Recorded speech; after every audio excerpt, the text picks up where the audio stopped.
Dungeons and Dragons has chosen Swifties over its core demographic of gamers, and they've been consistently showing such over the last year. It's been absolutely crazy how far they've gone in all of these situations.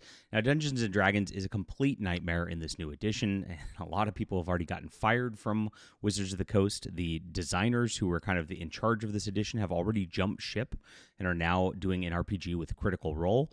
And so you know exactly where this is going. This is bad stuff, and I can't believe they're doubling down on this. We're now in August of 2025 when they know exactly what the reaction is going to be, and they are getting savaged for this post showing art of yet more weird, creepy, diverse girls doing diverse things, and there's a lot to unpack in just this image. But like I said, it's a pattern and it's a trend, and I'm going to tell you exactly what's going on and show you just how crazy some of the reactions are from fans who are just done with Dungeons & Dragons. What a huge mistake from Wizards of the Coast and Hasbro, but they keep doubling down, and they always double down, and that's why we're here, my friends. So please hit the like and subscribe button. Join us as we talk about all things D&D, the real fantasy news right here.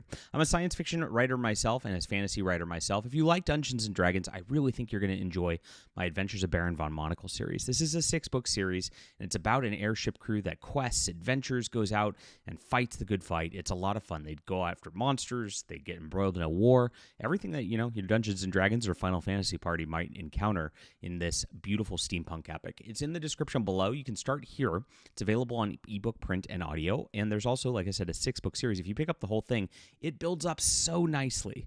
You're really going to love it as it gets along in the series, and thank you guys so much for reading and making this such a success.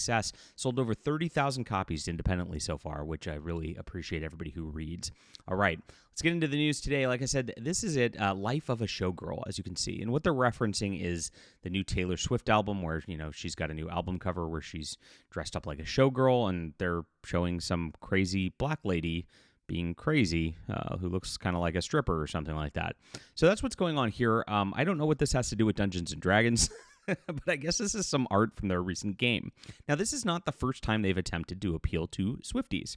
This happened a few months ago, where Dungeons & Dragons, they marketed a glam bard in an apparent attempt to get Taylor Swift fans into the role-playing game, and this was the art from this. As you can see a pattern developing right here. I mean, really, really interesting stuff right there.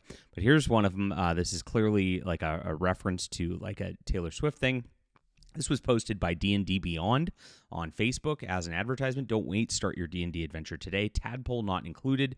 And this was for Bard College of Glamour. Explore subclasses soon to Baldur's Gate 3. And so they were trying to capitalize on the Baldur's Gate 3 thing and actually make D&D class subclasses based on that right here. And there's the College of a Glamour Bard. And they show this in here, again, some this, I don't know if this inspires you to want to play Dungeons & Dragons, but hey, this is the art they're going with these days. And they also had this weird situation with this weird diverse family of, I don't know what to unpack there, in the same article they were posting about this College of Glamour sort of situation.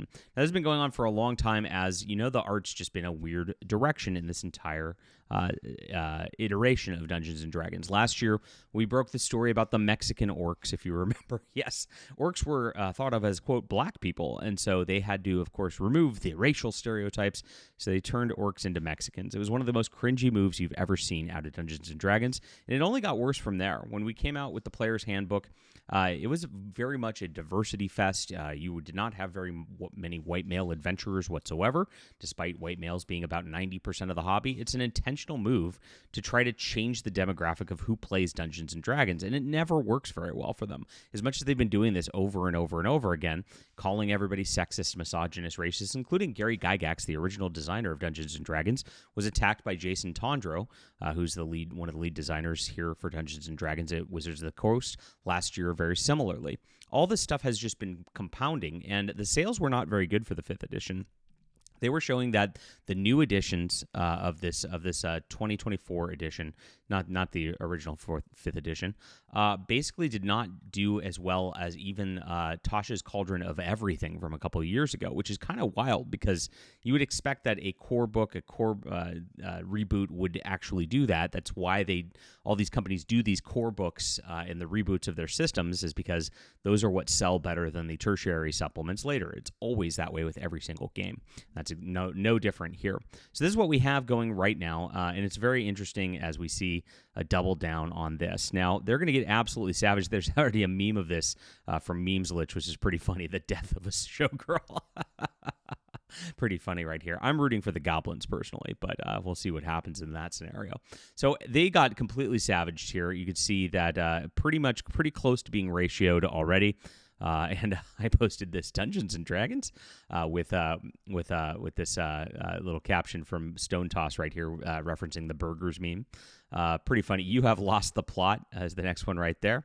Now theater kids take over a D&D is complete. This is the meme lately, and I think that's the case with everything. I mean, it seems to be that these theater kids have gotten into every single hobby and made everything what it is. I was thinking about that in terms of Star Trek while watching Strange New Worlds, and I'm like, this feels like theater kids mocking Star Trek more than it feels like actual Star Trek. It is a weird thing that we're in this situation right now.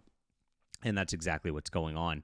And so you made a villain. She's got crazy eyes, and the high heel looks like she's about to stab that guy. Justice for that poor man. Yeah, that is true. That's the thing.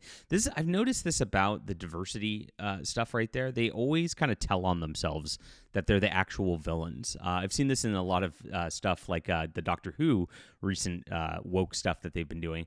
They put a transgender drag queen, but the transgender drag queen was like this narcissistic, evil, demonic entity that was stealing music and stealing joy from people. And it's like, yeah, that's actually accurate. That's so this is kind of funny. They do kind of tell on themselves in these situations when they get into this stuff. D&D used to be good, not this crap. Here's a reminder. Yes, this is the old school stuff. This is what D&D used to be. You've lost the plot. Of course, scrolling the comments. That's happening quite a bit right here. Y'all wonder why no one buys your stuff anymore? What does this have to do with the actual game? Jesus wept. Here's the quartering with just LOL right here. Pretty funny stuff on this level. And then former GOP gamer is no longer a gamer anymore because he doesn't want to deal with this stuff. And then, of course, D&D then and now. So this is what we got. And let's look at some of the quote tweets as well, because they're pretty funny as you can continue through this stuff, because people just savage this all the way around. Yes, somebody copied my little post that I put in the comments right there. And that's it. And Dungeons & Dragons, how it started. Yes, you're in a dungeon fighting dragons, and you're in a whatever this is. Yes, how it started versus how it's going. Really glad I skipped out on the 2024 rules. Wizards of the Coast got my business previously, but the 2024 books are filled with ugly minorities. Sorry, real D&D looks like this. Yes, it does. That's exactly true. This is the plot line of my D&D, which is, of course, fighting monsters. Imagine that. That's what the game used to be about. And that's what the problem, if you remember, like, the theater kids went in and made this whole D&D scenario of like a academy dance hall thing where it was like gay elves dancing together a couple years back as well. This is all they do. They want to have these like weird situations where like they take what the games are, they take what the core properties are, and just remove all of that and just turn it into whatever their weird little LARPing thing they want to do is. And that's the whole problem with allowing these people into your hobby. So I recommend just never allowing these people into your hobby. Don't allow them at your table. And you can play all the old rules, right? I mean, the old rules are still there. Just ignore this stuff completely. It's fun to look at in a video real quick. Or there's some great alternatives. Castles and Crusaders, a great game by people who don't hate you. The Adventure Conqueror King system, Axe, is a great game by people who don't hate you. Those are some great places to go if you still want to get your role-playing itch and, of course, remove this kind of content. And that's what we have to do here, guys, is make sure that when we talk about this stuff and this gets attention like this, that we also make sure to promote alternatives as well. Thanks for being here, guys. Thanks for being a part of this community. What do you think about this? I'd love to hear from you. Are you looking forward to playing the life of a showgirl in Dungeons & Dragons? Leave a comment down below. And please check out For Steam and Country. You're going to love this series. It's really a lot of fun. It's in the description below. It's tailored definitely towards RPG fans.